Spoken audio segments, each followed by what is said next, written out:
जय श्री महाकाल सभी दर्शक मित्रों। मैं संकेत नाथ आज आप सबके सामने बहुत ही बेहतरीन एक परी की साधना लेकर हाजिर हुआ हूँ। काफी समय से मेरे शिष्य कह रहे थे कि गुरुदेव को चमत्कारी परी की साधना बताइए जो कम से कम मंत्र जप में सिद्ध हो और सरलता से सिद्ध हो जाए और पहली बार में नया हो या पुराना साधक सभी को सिद्धि प्रदान हो। तो इसी को ध्यान में रखते हुए मैं आज आपको बताने जा रहा हूँ चांदनी परी की साधना। यह जो चांदनी परी की साधना है इसके लिए आपको एक एकांत स्थान का चयन कर लेना है और एकांत स्थान पर आपको यह पूजा विधि प्रारंभ करनी है और रात्रि को 9 बजे से लेकर 12 बजे के बीच में आपको यह पूजा प्रारंभ कर देनी है। रात्रि को जब आप पूजा शुरू करेंगे तो आपको सामग्री क्या क्या लेके जानी है वो मैं आपको बता देता हूँ। सफेद आसन, सर पे पहनने के लिए सफेद जालीदार टोपी, सफेद तस्वीर की माला, एक थाली, 7 बताशे, थोड़ा सा कोयला और बखूर लेके जाना है। आपको किसी भी एकांत स्थान पर या अपने साधना रूम में आपको आसन लगाकर बैठ जाना है और सामने थाली में आपको बताशे या सफ़ेद मिठाई आपको रख देनी है और रात्रि 9 बजे के बाद आपको पूजा प्रारंभ करनी है। आपको कोयला जला लेना है, उसमें थोड़ा बखूर डाल देना है। उस बखूर की धुनी जब तक आपका पूजा चलेगा तब तक चलती रहनी चाहिए। यह जो पूजा आप करेंगे वो किसी भी बृहस्पति के दिन या 9 चांदी जुमेरात के दिन, ये दोनों में से कोई भी एक दिन आप कर सकते हैं। यह जो पूजा आपको करनी है, यह जो पूजा आप करेंगे ये 3 दिन की पूजा रहेगी। इस पूजा के अंतर्गत आपको 3 दिन तक शाकाहारी भोजन लेना है। उसमें आपको प्याज लहसुन का प्रयोग नहीं करना है, हो सके उतना शुद्ध रहना है। और परफ्यूम आता है, इत्र आता है, उस इत्र का आपको अपने शरीर में जरूर प्रयोग करना है। इसमें इत्र आप जो प्रयोग करेंगे वो मजमुआ कर सकते हैं, मजमुआ इत्र करिए, फिरदौस इत्र करिए। पूजा के समय आपको लगाकर बैठ जाना है।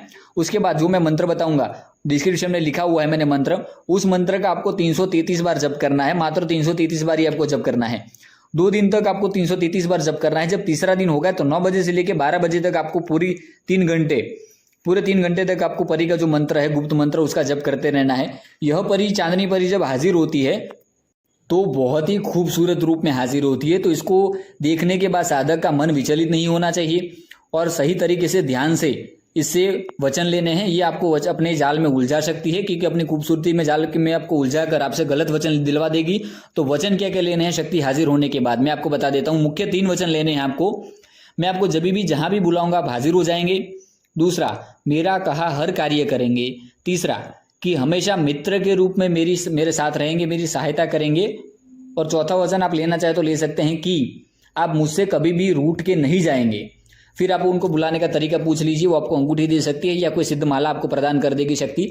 फिर उसी तरीके से आपको शक्ति को अपने सामने बुलाना है। यह शक्ति जो परी की सिद्धि आपको प्राप्त होगी, यह शक्ति करेगी क्या? ये मारण, मोहन, वशीकरण, उच्चाटन, स्तंभ, विदूषण, शांतिकर्म, ये षटकर्म का कोई भी कार्य नहीं करेगी। ये मात्र आपके जीवन में आपकी सहायता करेगी कि चांदनी परी बहुत सात्विक परी है। ये कोई भी गलत काम, बुरा काम नहीं करती है। गलत काम जो करते हैं वो जिनजिनात करते हैं। जो नापाक शक्ति होती है ये पाक शक्ति है। ये पाक शक्ति आपकी मदद करेगी। अगर आपके सर पे कर्जा है, आपने कोई लोन ले रखा है आपका, या कोई सर पे इतना कर्जा हो चुका है कि आपके पास मरने के अलावा और कोई रास्ता नहीं है, तो हर एक प्रकार की मदद करेगी। कोई मुसीबत आ गई है, कोई मुसीबत में आप फंस चुके हैं, तो यह शक्ति को हाजिर करिए, उसका परेशानी का हल पूछिए। यह शक्ति मित्र के रूप में आपकी जरूर मदद करेगी।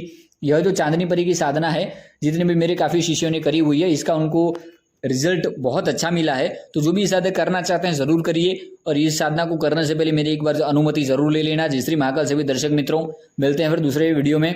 जाने से पहले हमारे चैनल को लाइक शेयर सब्सक्राइब जरूर करिए ताकि आपको बेहतरीन से बेहतरीन जानकारी आपको मिल सके।